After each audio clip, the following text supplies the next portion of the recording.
warahmatullahi wabarakatuh. Perkenalkan, nama saya Andi Berlianti, NIM J1A118216 dari kelas Kesehatan Lingkungan Angkatan 2018, Fakultas Kesehatan Masyarakat Universitas Halluoleo.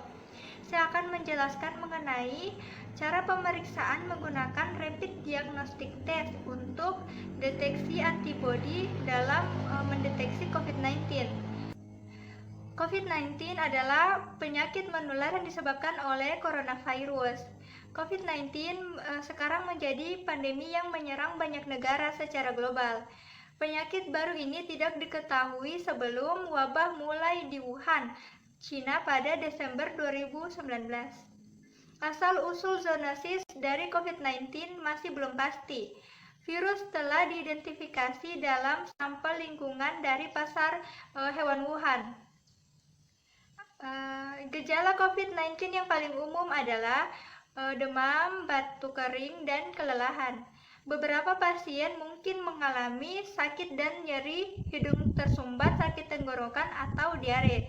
Gejala-gejala ini biasanya mulai secara bertahap. Selanjutnya, manfaat RDT COVID-19. RDT COVID-19 dibagi menjadi berdasarkan deteksi antigen dan berdasarkan deteksi antibodi.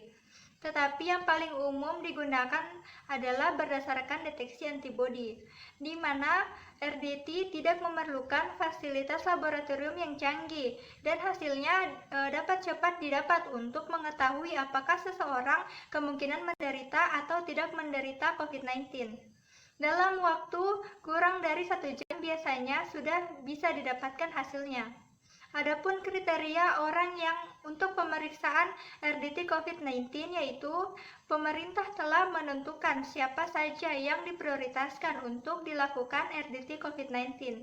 Yang pertama adalah orang yang telah kontak dekat dengan pasien positif, baik yang dirawat di rumah sakit maupun yang mengisolasi diri di rumah.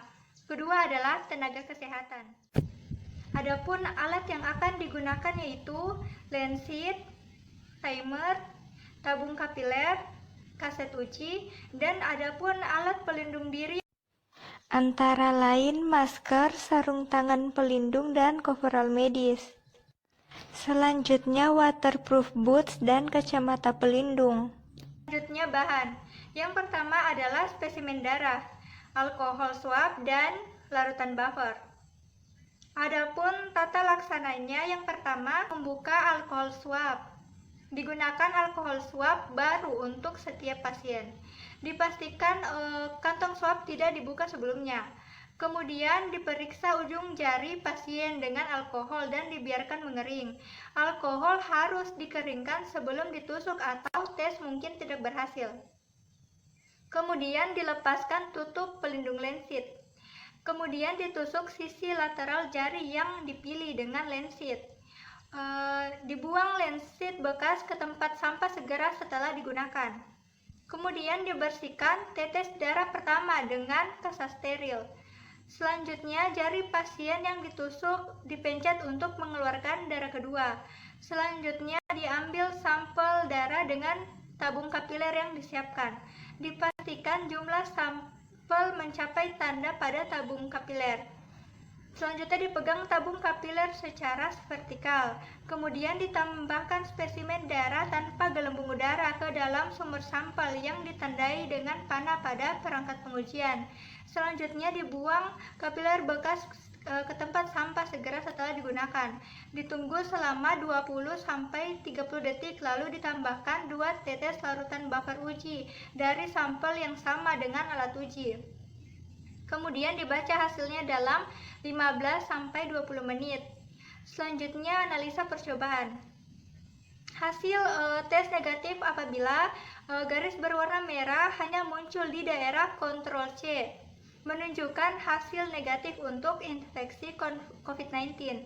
Hasil tes positif apabila garis berwarna merah muncul di daerah kontrol C dan wilayah T1 dan atau T2. Kemudian untuk invaliditas tidak ada garis merah yang terlihat di daerah kontrol C.